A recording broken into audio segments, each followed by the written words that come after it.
Lui, 20%, moins de 20%. Le professeur Belin est biologiste moléculaire et le professeur Sapineau est cancérologue. Il y a quelques années, des études troublantes les ont alertés. La majorité des cancers du sein surviennent de nos jours dans les parties externes de la glande mammaire. Ce qui n'était pas le cas il y a plus de 50 ans.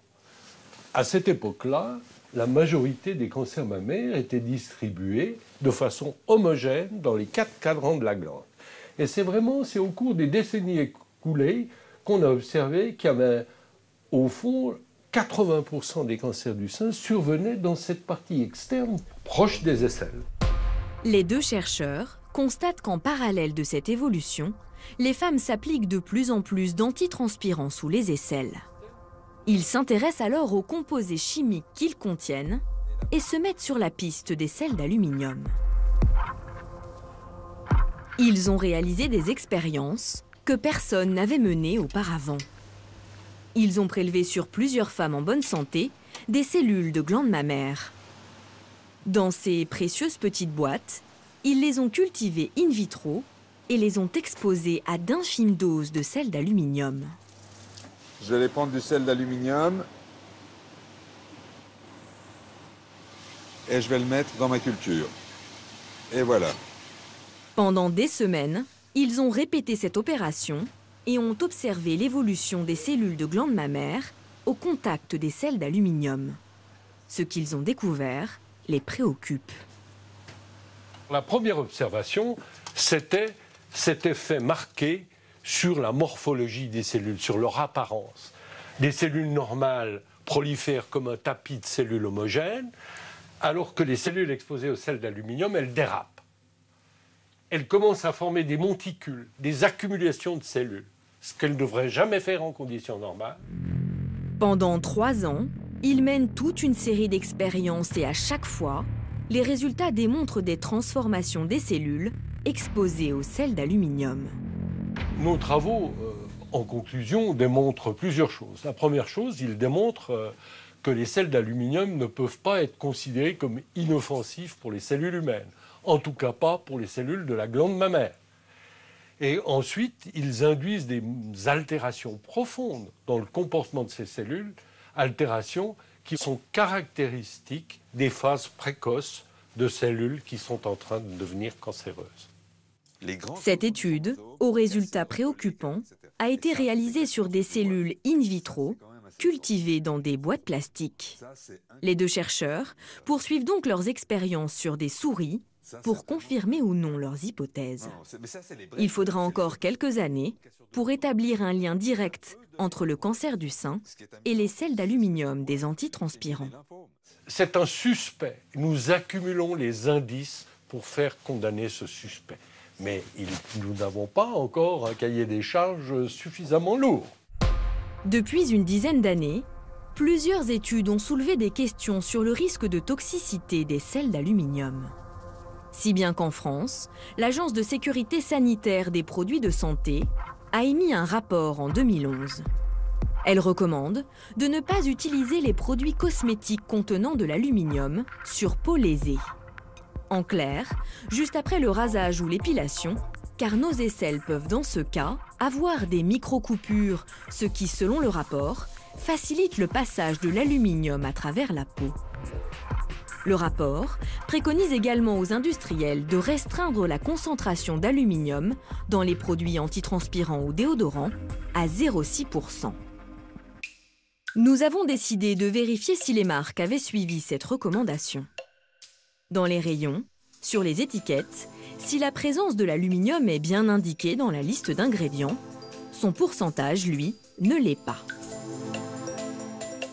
Nous avons donc acheté une dizaine d'antitranspirants dans différents supermarchés et en pharmacie, pour hommes et femmes, à billes et en aérosol. Nous les avons envoyés dans un laboratoire indépendant pour les analyser. D'après nos résultats, toutes les références dépassent les 0,6% d'aluminium, le seuil maximal conseillé par le rapport. 2 d'entre eux en contiennent même 3,9%, soit 6 fois plus que la dose préconisée. Pourquoi de nombreux industriels ne respectent-ils pas la recommandation de l'Agence de sécurité sanitaire des produits de santé? L'Oréal a accepté de jouer la transparence sur ce sujet sensible. Dans notre test, un de leurs produits affiche 2,3% d'aluminium, un taux bien supérieur au pourcentage conseillé. Patricia Pinault est la directrice communication scientifique du groupe. Elle rappelle que l'agence française n'a émis que des recommandations, donc rien ne les oblige à les suivre. Mais elle assure qu'ils en ont tenu compte.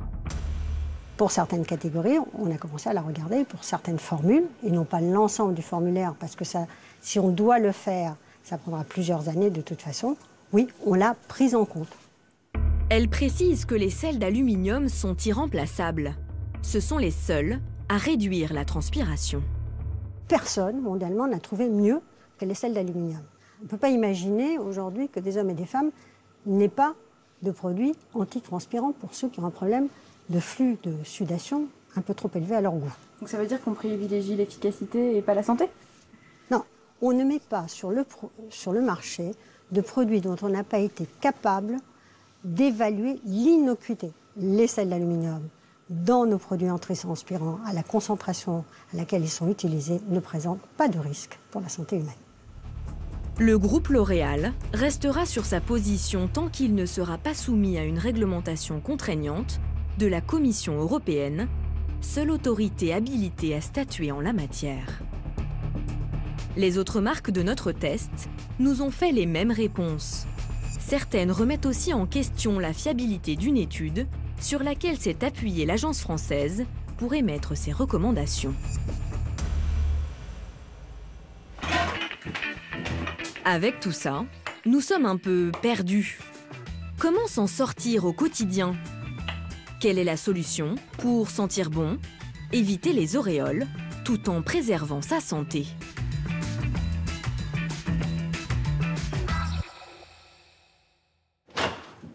Bonjour. Nous avons demandé à Laurence Wittner de nous éclairer.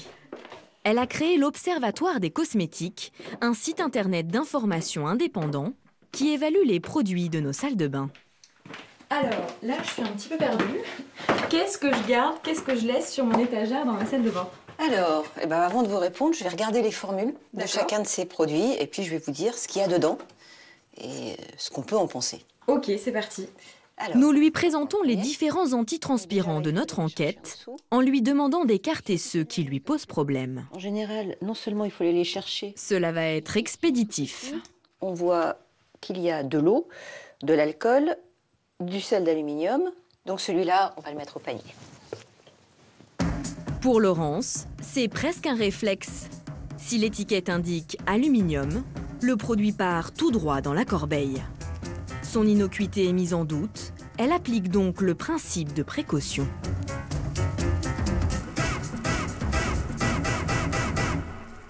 Que ce soit vendu en pharmacie, que ce soit vendu en grande surface ou n'importe où ailleurs, dès qu'il y a un sel d'aluminium, c'est la même molécule. Donc pour nous, c'est le même effet. Vous appliquez le principe de précaution maximum. Il n'y a rien qui est trouvé grâce à vos yeux, j'ai plus rien sur mon étagère. Alors, j'applique le principe de précaution maximum parce qu'à l'Observatoire des cosmétiques, on prend l'engagement de recommander à tout le monde des produits qui sont sains, sûrs et efficaces. Dès qu'il y a un doute sur la santé, ou dès qu'il y a un doute pour l'environnement, ou dès qu'il y a un doute pour une éventuelle allergie, on ne peut pas le recommander. Mais sans les antitranspirants, nous imaginons soudain les conséquences sur notre vie sociale. Et nous pourrions bien nous sentir un peu seuls. Pour conserver nos amis et notre santé, Laurence Wittner conseille d'utiliser un simple déodorant, souvent reconnaissable à la mention sans sel d'aluminium. L'allié idéal contre les odeurs de transpiration, mais contre les auréoles, il reste inefficace. La solution serait alors dans le compromis. Il y a un conseil qu'on peut donner quand on veut ménager, on va dire, la chèvre et le chou. C'est qu'on peut utiliser un antitranspirant, mais pas tous les jours.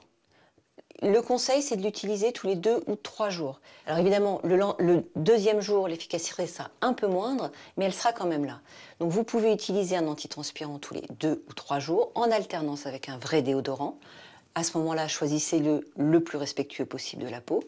Et en revanche, jamais d'antitranspirant juste après une épilation ou quand vous avez un petit défaut comme un eczéma, une petite irritation, des petits boutons sur la peau, jamais d'antitranspirant parce que là, le passage transcutané de l'aluminium est facilité et que le risque est vraiment plus fort.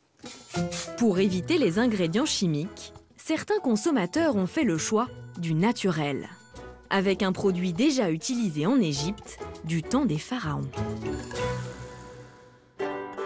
Cette tendance, c'est la pierre d'Alain, un minéral transparent qui agit comme un déodorant.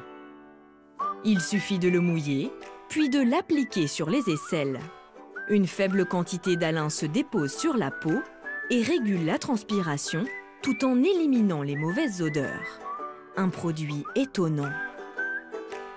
Mais comment est-elle fabriquée? D'où vient-elle? Et comment agit-elle? Dans la banlieue lyonnaise se trouve le dernier façonnier français de pierre d'Alain, les laboratoires Osma. Ici pourtant, pas de blouse blanche, mais des gros bras. On se croirait presque dans une marbrerie. Cette société existe depuis les années 50. Elle a été reprise il y a 8 ans par Romain Biolay. Pour le jeune patron, les affaires tournent bien. Oui, on sent depuis plus d'une dizaine d'années une augmentation de la demande qui se ressent dans le chiffre de la société, bien évidemment. Nous, depuis la reprise de la société, c'est-à-dire de 8 ans, on a un chiffre d'affaires qui a doublé. Le boom du naturel lui a permis de passer de 2 à 5 salariés à temps complet. Du personnel indispensable, car ici, chaque stick est fabriqué à la main. Tout commence avec ces sacs. Ils contiennent leur unique matière première et elle vient du bout du monde. Et donc là, aujourd'hui, on a différentes sources d'approvisionnement, donc principalement du sud-est asiatique pour celle-ci. Donc voilà, vous allez avoir des cristaux qui sont 100% naturels, de différentes tailles. Ces cristaux sont de la pierre d'Alain. Mais sous cette forme, ce n'est pas vraiment agréable à utiliser. C'est une matière première qui est relativement peu coûteuse par rapport aux matières premières cosmétiques traditionnelles. Mais par contre, c'est une matière qui nécessite forcément un travail. L'Alain est une pierre surprenante. Plongée dans l'eau très chaude, au bout de quelques heures, elle fond. Ce liquide est filtré et versé dans ces bacs. À partir de là, il suffit de laisser le temps faire son œuvre. Au fil des jours, l'Alain recristallise comme par magie et devient solide.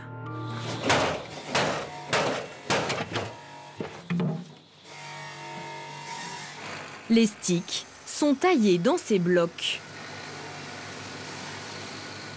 La partie qui n'est pas utilisée n'est pas perdue. L'Alain peut être refondu à l'infini. Une dernière machine arrondit le sommet de la pierre pour un confort d'utilisation sous les aisselles. Au final, façonner un déodorant minéral exige beaucoup de patience. Un stick comme ça, entre les étapes de repurification, de coulée, de démoulage, etc., c'est environ une dizaine de jours nécessaires à la production de ce produit. 10 jours. Oui. C'est beaucoup? C'est long, un produit cosmétique classique va être fabriqué dans la journée, voire même dans les minutes qui vont suivre, donc c'est beaucoup plus long qu'un produit cosmétique classique. C'est beaucoup plus long et donc plus cher. Un stick est vendu autour de 10 € en magasin, soit 3 fois le prix d'un déodorant de supermarché. Mais il faut généralement 1 an pour en venir à bout. Mais ce produit est-il bien naturel? Comment sont extraits les cristaux d'Alain? Pour trouver des gisements, direction l'un des pays qui en possède encore, la Chine. Dans le sud-est se trouve Fanshan, considérée comme la capitale de la pierre d'Alain. Juste au-dessus de la ville, dans ces montagnes, l'État exploite des mines depuis les années 50. Ici, c'est la mine qui est située à 440 mètres d'altitude. C'est la principale zone d'extraction. Accompagné par Monsieur Jiang, nous allons nous enfoncer au cœur de la terre pour rencontrer les mineurs. Dans ces galeries, pas de cristaux translucides en vue, mais de la roche grise. Ce qu'on cherche ici, ce sont des rochers qui contiennent de l'alun, comme celui-ci. On extrait l'alun à partir de ces minerais. Cette pierre s'appelle l'alunite. La méthode d'extraction est plutôt simple. Creuser un trou et y glisser des explosifs. Une fois l'opération terminée, il suffit de récupérer les pierres.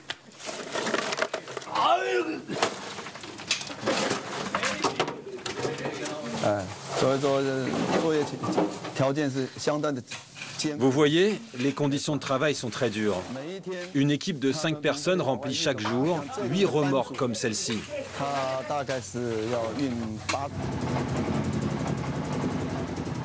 Par jour, les 70 mineurs extraient 400 tonnes d'alunite de ces montagnes. Les rochers sont ensuite transportés dans cette usine aux curieuses cheminées. Pour récupérer l'alun, le processus est naturel. Les pierres sont triées à la main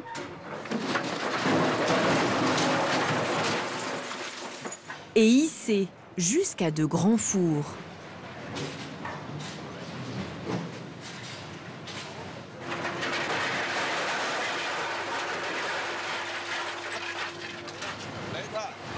Dans le four, on ajoute du charbon pour le faire chauffer et faire fondre les pierres. La température du four atteint entre 600 et 700 degrés. Les alunites sont cuites pendant 3 jours avant d'être récupérées incandescentes. Elles sont mélangées à de l'eau, puis resteront dans ce hangar pour se désagréger pendant 2 mois et se transformer en boue. Cette boue est réchauffée et filtrée pour retirer toutes les impuretés. En passant entre différents tamis, peu à peu, elle devient claire comme de l'eau. Et comme chez le façonnier français, l'alun liquide deviendra cristaux. Le liquide a besoin d'une quinzaine de jours pour cristalliser naturellement. C'est la dernière étape. Dans chaque bassin se forment près de 4 tonnes de précieux cristaux, récoltés à la main. Au final, il aura fallu près de 120 jours pour arriver à ce résultat. Mais de quoi est vraiment composé ce minéral? Cet alun naturel est composé de sulfate de potassium et d'aluminium. Il y a de l'aluminium dedans? Oui, c'est ce qui compose cet alun, du sulfate de potassium et une sorte d'aluminium. Comme dans les antitranspirants chimiques, l'efficacité de la pierre d'alun est aussi assurée par l'aluminium, présent cette fois sous sa forme naturelle. Cet aluminium est loin d'effrayer Monsieur Jiang, convaincu de l'innocuité de ces cristaux. Ça, c'est sans couleur, semi-transparent. Le goût est un peu sucré, un peu amer. Quand on a la diarrhée, on peut prendre ça, le tremper dans l'eau et lécher directement, ça aide.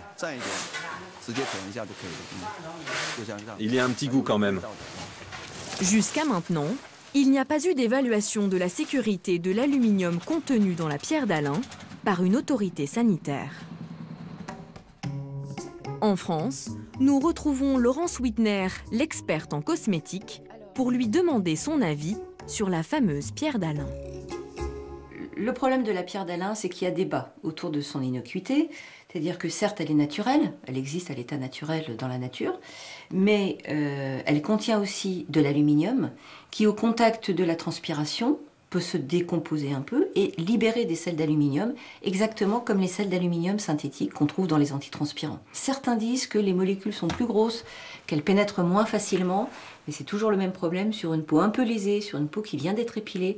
Le passage transcutané est beaucoup plus facile, et donc que ce soit des sels d'aluminium synthétiques ou de la pierre d'Alain, pour nous c'est le même problème. Même si elle est naturelle, la pierre d'Alain serait elle aussi à utiliser avec modération. Jamais sur peau lésée, et en alternance avec un déodorant classique.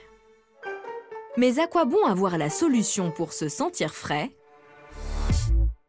si autour de vous tout sent mauvais? Pour nos intérieurs et leurs gênantes odeurs, les industriels ont développé toute une panoplie pour nous aider à mener la bataille.